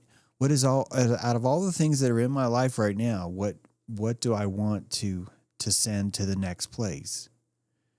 And so you have to run through your life and decide what's the most important. And we call this logic. And we have all that in our cerebellum. And, you know, we're unwinding all that stuff. That's why we have, I really like this, or I really have this hobby, or I really enjoy this. Those are the clues, I think, to the information just being there. You're able to see it more. So true. Wow. Yeah, we really get to dive into our whatever little spring wells we're trying to find. Hey, James, I don't have the co-host ability to lower hands, I don't think. So that is why I have not lowered the hands. But this is good practice, because I'm thinking about, how do I lower these hands? But thanks a lot. And we have Alex on deck. Good to see you, Alex. You are live. Good evening, everyone. Hello. I just want to stroke James' ego a little more and say, man, I appreciate you, dude. There is no topic that is taboo. There's nothing that you won't talk about, in the way you do it, man. It's the situation I've gotten myself into, and the energies that I have to work around and be around in my life. This is like my place of peace, and nice. Every time I'm thinking of something, a topic that I'm thinking of, or something that I don't watch politics, I don't watch television, but I hear the guys that were talking about it, and and every time they have a discussion, it's like I come on your show and you're breaking it down like just the way it was absorbable, and it's a fresh look, and it's just like, I just appreciate you, dude. Well, thank you. That's all I want to say. I love what I do. I just feel really fortunate that. Seriously, I love what I do. Anytime you hear me complain, it's only just because there's just that little threshold as a tourist that it's like, man, I just need to make this money, and then I just love what I do. I wish I was more efficient, just so I could put more into it. I don't mean that like in a critical way. I'm just saying that that's how much I love what I do. I just want to find more ways to do it more and to do it harder, not in difficulty way, but just like press harder, because it's, I just feel just really, guys, when you like, when I was in Asheville, I really wasn't like allowed to be creative. I didn't feel I was allowed to be creative. I was too radical. There's people that think that rebel means someone who goes against the crowd, but that's what people would think that are always listening to the crowd. A rebel wouldn't really know what the crowd was doing. A rebel really wouldn't know, am I being different than the crowd? It's such a different focus, like where your center is. And the moment that you find that center, paths open to you that weren't open before. And what I'm doing right now is one of those. It's one of those. And everything just turns into flow state, because you're just so You're just so passionate about it. And it's the only way. I would starve if I wasn't able to have the ability to taste these kind of things. I would find it other ways, but I would get in trouble. And I have gotten in trouble. Just I cause trouble if I'm not able to do this. If I'm not able to drink deeply enough, I will create. I'm talking about drink consciousness deeply enough. I will start drinking other things. Maybe I personally don't drink, but it's. I'm just saying it's a perfect example. Like I would abuse other things and do and will. And so yeah, it's for what it's worth. It's not. I'm not. It's not like, oh God, this is hard. It's not that at all. It's more like, oh, did I do this right, or did I say this right, or did I see this right, or how can I have more compassion, or more importantly, how can I explain this? What's the parable here? Where's the deeper compassion? What is the new take that is important to me? What is the deeper compassionary take? That's a better word instead of new. Where's the deeper compassion on this? What's harder to see? I want to find that and do what Trump does. I want to look just a little bit more where I think my audience is at. That's almost always what I decide I want to come out of my mouth or what I talk about. I have a phantasmic vision of where they're at. And I just want them to just go a little bit further than where they are. That's just called pacing. It's another reason why I can't have a big audience because, man, we'd still be trying to park, guys. We'd be out in the parking lot going, yeah, if you have a van, you're going to park over here. And they're like, but my van is a minivan. And it's just like, I don't care where you park. And they're just like, well, I don't know what to do. I'm not going to survive there. And most of the population is there, and it's adorable. There's nothing wrong with that. They have Halloween. Halloween is there for them. You're able to look into the Halloween is such a beautiful, resonant way of seeing where people are at, because on one end it's candy, on another end it's, do I trust that there's no razor blades in this? Another end it's, let's pretend like we're Zippy Toe Tech. On another end it's, let's just have costumes, and there's all these different levels. It's quite natural. You can imagine how all the holidays are, and even more importantly, how all of our jobs, the jobs that we have,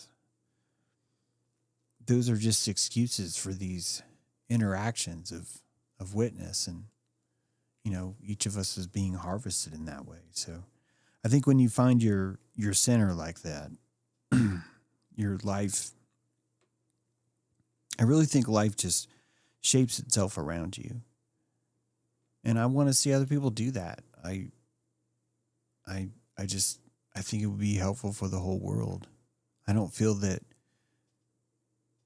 I don't suffer from there's a finitude to success. I think that I would suffer more if people were not feeling as flow state as I get to feel every day. I think that would just hurt the world. That would just hurt me. There's plenty of room for everyone to feel this way. It doesn't take much. It really doesn't. It's just a lot of poor self-worth, and you sense everyone else's self-worth. I was trying to kind of hint to Yesenia about that. You sense everyone's lack of self-worth, and you naturally secrete your self-worth to make them feel less intimidated. What happens when you see a baby? You immediately get down as low as you can. You crouch, don't you? You crouch as low as you can. And same thing with a boy. Same thing with a dog. I mean, unless the dog scares you. If you want them to be less afraid, you instantly crouch down to their level. I think the secret is right there. All of this is attenuation and tone and vibration, and more importantly, silence. I don't know if you noticed this, but I I'm allowed to put more silence in the room than you guys are. And I get it. It's my show. So there's that, but I swear it's not just that.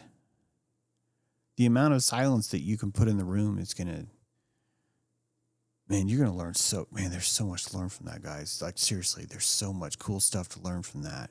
You learn about your confidence. Are you confident enough to even have silence? Like I'm just going to stop talking now. I'm not going to explain a thing. Can you do that? What does it mean? The ripples that you feel in that silence. Someone wrote me a letter. I think it was Mark on Patreon, and I didn't reply back. And then he internalized that, and then he wrote me back and thanked me because I didn't write back. He was able to come to a deeper understanding of what he wrote because he was able to read into my silence, and he felt that he tasted the silence negatively, and that taste moved him further. But silence isn't negative. You will set up your sentences from people in order to feel negative. So you will word something to make it more possible for you to feel negative. And then you'll get the reaction that you want. And then as long as you worded it right, this is more the secret to the universe than anything else, I think, is how you set that up. I can give you an example. If you were to make a post, I know this is hard because someone's always going to ruin this, but if you picture that you were to make a meme that said, hey, everybody, this is a meme and it means so much to me. I'd like for you not to like it or comment on it. This is a very special kind of spell. If you were suffering through a lack of witness and no one comments on your post, and you were to place this post on your wall and no one was to ruin it, if it was able to serve through mundanity, if it was able to survive through the algorithm's stream and no one was to like it, you have planted power in a very special place that it wasn't necessarily there before. You've utilized the shape of the architecture of the world to power up because you said, I would like for this not to be witnessed at all. Because you asked for that and no one's witnessed it, you now get to look at the fact that no one has commented on this post.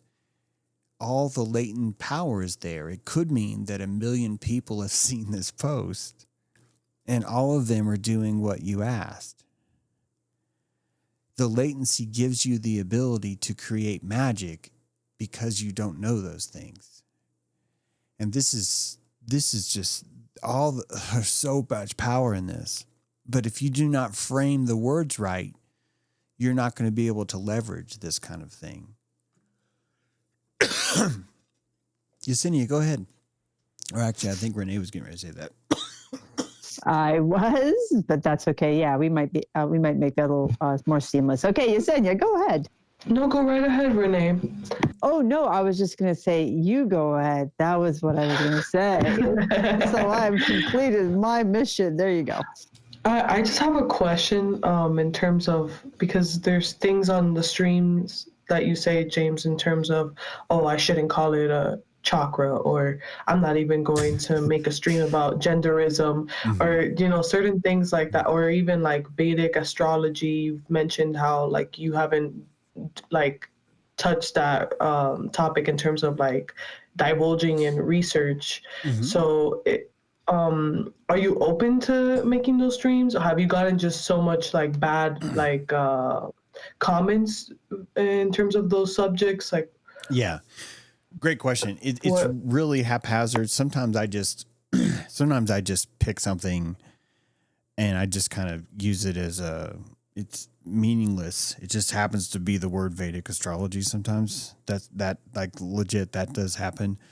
I am terrified of. I think that when I say terrified, the gender issue is very expensive.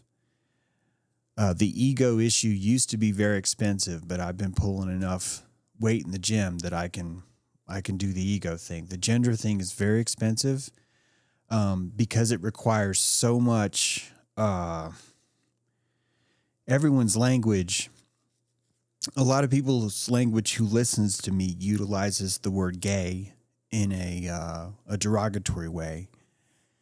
And it's difficult to understand why I need that to be pruned first so I can get to the other branch, if this makes sense. And so when I'm trying to prune the gay part, they just fucking go nuts. They really want that. And I think that actually stops most of the progress. When Owen Benjamin is one of the reasons why I use him is just because he every single thing is about gay, that's gay, or this activity's gay, or that activity's gay. And I feel that these are the Goliaths that are stopping so many people. It's okay that they're stopping them because, quite frankly, if you can't fight through someone like that, I mean, you probably don't deserve to be in the esoteric garden, to be honest with you. So I have a different feeling on that. I used to think that I had to defeat him so that people could get through. I don't feel that way anymore. I don't have the Perseus syndrome. During 19, I did, and I think I should have. I was fucking terrified. I wanted to make everyone else as awake as fast as possible. And if my books ever took off, I would use that money to prank the shit out of the world. If one of my books hit really big, I would fuck with people hard with that money. I really would. It's okay that I don't have it, but I'm just saying I enter the fight. I look at this a lot as just pollination. This kind of coming back to what we're talking about, because I can't win that whole. First, I got to change your language, and now we're going to talk about how hermaphrodites are okay. No one's going to fucking trust that. They're just like, whoa. That's so much dragging of someone really far away, like really far from where they are. That's what I mean. Does that make sense? Yeah, it's just like after reading Arc of Baphomet, I have so many questions. Like, because you even said, like, in the past all of us weren't, oh, me horny, me fuck now. So it's like, when did we make that change from sex cult to, okay, now in order to have a healthy life, you must be married and heterosexual? Like, where did all of that, when did that occur? Well, so if I'm seeing this correctly, Old Testament, everyone's a hermaphrodite. The patriarchs are all hermaphrodites, and they reproduce whenever they want. They self themselves. The idea of go fuck yourself, that's Nephilim, man. It's like, go fuck yourself. He's like, I know, right? I know. I'm doing it right now. And just like, oh my God, gross. It's like, I know it's not gross. I've been doing this for 300,000 years. And so Daksha Baphomet, of course, introduced fertility, this Khnum, this Ben-Ebjedet, these 4 different goat archetypes that were all emerging from the same place, pulled something out of the Ogdoad, the magic of the frog, to hermaphroditically create the gender. I think is happening on the blastocyst level. But when you conceive, the blastocyst is all daughter cells. Everything's female. The male is created by the idea that you're on the outside. The first thing a male does is say, oh, fuck, I'm on the outside of the blastocyst. It's like, yep, you're on the outside. And the females are on the inside.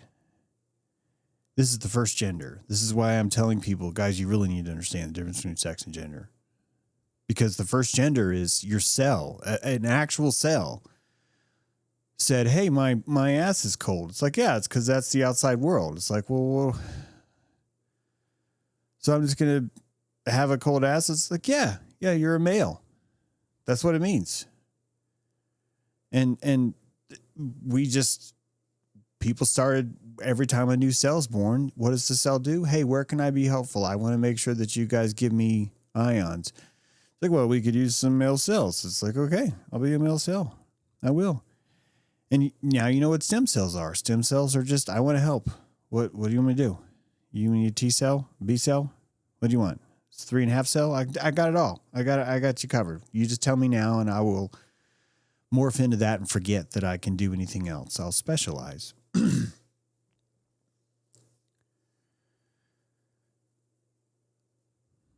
Sorry, there's the raccoon is just adorable. He's eating the bird seed. Poor guy. He's just like, man, I'm gonna have to eat a lot of these seeds. He's roughing it. He's roughing it out there, huh? Just looking in the window all. Yeah, he's roughing it. Where's the peanut, man? Where's the peanut? So with this kind of movement of gender, we end up having to map this through our mythology. So really, when you look at what Baphomet is, I think from my perspective, what Baphomet is that there's after your cells decide that we're outside or inside, only after that, only once memory is invented inside the cell, do you start to specialize. And the specialization, it's not just, it's like jobs. We get jobs. And so different cells are like, well, I'm going to be this kind of cell and I'm going to be that kind of cell. I wish I could just give you some examples right now of like some of the first cells that are differentiated. I should look it up. This is what I love, what I do. I can like look that up. But the point is that the genderfication starts right away. It's instantly. You're going to be an outside or an inside cell, but then you're also going to specialize in something. So all the data is there. All the hermaphrodism is there. All the gender fluidity is there. Some cells aren't actually going to be on the inside or the outside. Some cells are going to be squeezed between both, so they're more androgyne. Some are going to be in thinner places where they have to do both jobs, and so they would be more hermaphroditic. So if you keep looking at shame, there's your compass. And if you keep looking at what's going to be the hardest things for me to talk about, Yesenia, it's the same compass. They're the same compass. I do good work when people get mad because I look at the shame and I talk about it and people get mad because I've either compassionated something that they don't think deserves it or I haven't compassionated something that does deserve it. And I don't ever want to be caught on number 2. That's too embarrassing. I'd rather take the hit to viewers than catch myself not being, and I've told you this when we first met, I'm, Blueprints of Mind Control, the Pride movement. I only had one vista on that. That's why I think that it's so important to attack the word gay, to change the word gay out of to separate that. I think that's the key. The chiropractic key to it all is that phrase, because all the truth is there. Yeah, I guess I'm done. If you have more on this, Yesenia, please go. I'm just saying the same thing. I don't want to take time away from Crystal. But last thing, I would, and it's not, the world doesn't revolve around me, but I would love for you to divulge in this. I'm definitely interested. Yeah, I'd like it too, and I'm glad we are. And this is all it takes, honestly. You guys haunt me. This is our version of this word haunt is a good thing, but I'm haunted by good questions. I love the excuse to talk about it. I'm never really sure if I'm talking about something too much or not enough or or whatever, stuff like that. So, yeah. Yeah, this is all just beautifully just fresh and I just love all this expansion we're having. All right, Crystal, you are up. Welcome to the dojo. Oh, hello. Hello.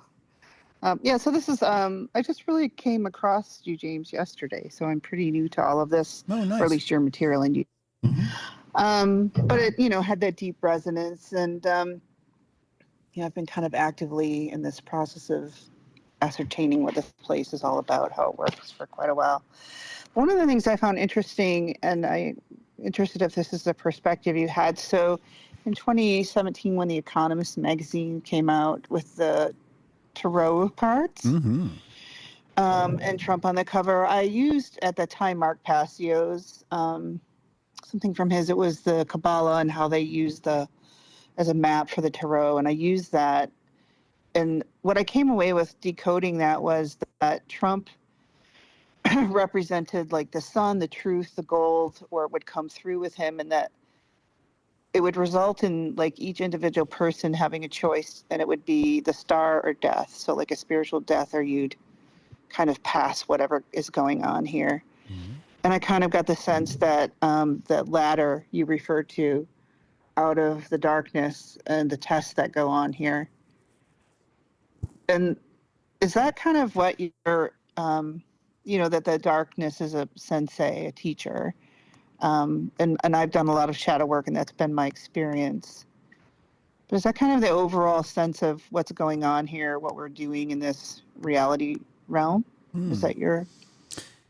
Yeah, I think that that Economist cover is just, it's all there. Like it's still evolving. But yeah, it's so spot on. And the darkness, yeah, I think that fits too. Latent space is such a vast word. It all the, it's dark right now, and I can just barely see the raccoon's face in the darkness, and that raccoon came from that darkness. It emerged from the latent space. It just holographically appeared there. It's basically just a collection of vibrations. That's all it is. It's a collection of vibrations that you and I have agreed that, hey, if we see these vibrations, well, let's call it a raccoon. And I'm like, okay, that works for me. And everything's that way. So everything's darkness vibrating. It's a matter of how much it scares you, if it scares you, you're gonna say that it's evil. And if you start to learn how to creatively play in it, then it becomes a source of all creativity, Not everyone gets a chance to. It takes luck to fall in love with darkness. It takes a special kind of confidence to do that. And it's helpful that everyone else is like, you're playing with stuff and you're going to hell. Or it's helpful. It's helpful that when I was a kid, people were saying I was Satan or I was talking evil, or, just for asking like basic questions. I know this happens to everybody. It's not just me. So it's helpful that happened. And I think I only grew because I was really letting it affect me. It's like, oh, that really bothers me. Where other people maybe didn't notice. It was like, I was like, no, this really bothers me, because I was like, this is important. There's something really, really good here. So I think beyond the darkness is compassion, though. And I don't mean that in a trivial way. We have a very specific definition of that. It's not kindness. It's a radar. It's a sonar. So the darkness would be the only way that we would be able to exercise this kind of vision. But you have to think that the world is perfect. If you don't think that the world is perfect, then your sonar isn't going to work. But if you think it's perfect, then every single sound that you hear is absolutely necessary and fits the hallucination, right? So that's not darkness, is it? It's information. All of it's there. There's nothing dark about anything at all. What you're just seeing is depth.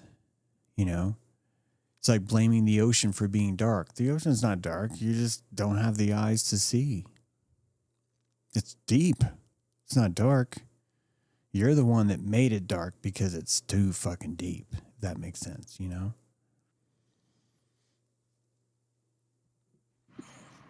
Yeah, it does. Oh, go ahead, Crystal.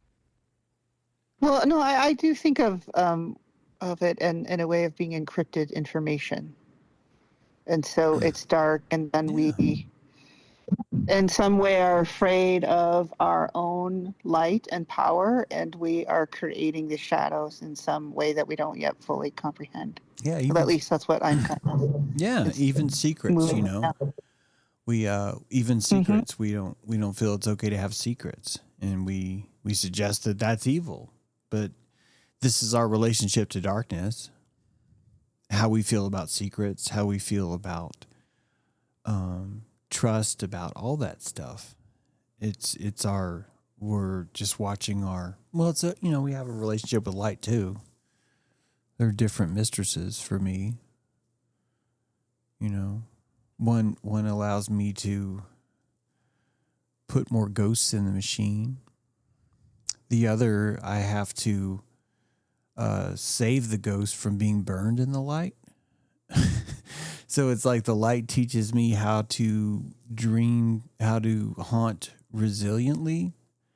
And then the darkness teaches me how to possess the latency and survive. So yeah, it's such a, man, what a great teacher, you know? The sun rising and setting, and just, man, there's not a better vitriol machine out there, really. Yeah, and what a great question. I really love that coming in. And, you know, as I was sitting there, James, you were talking about, you know, almost like what the story is. And it's what's the moral of your story, and what is your mortality. So that just kind of blew my mind right there. We're looking for our morals, and it's so entrenched as we're coming into the Aquarian age and getting all the access to, you know, things we dreamt about so long ago, you know, and this airship tonight. Wow, what a gathering! My goodness, what a takeoff, you guys. Really well done. All great questions. Yeah, I appreciate everybody, and thanks for being patient with the testing and stuff. And we should. It feels really special. It feels really special. It really does. Yeah, I agree. Thanks for being spring coming up. Thanks for yeah.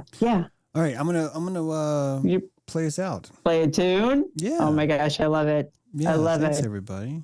I appreciate you guys. I'm gonna turn them down there. Thank you for listening to another ride. We'll definitely be doing this again as we smooth out all the bugs. Thanks for riding the skies here. Let's do this. Where is it? Yeah, Blue Shadow, Dama Beats. Thanks for being here.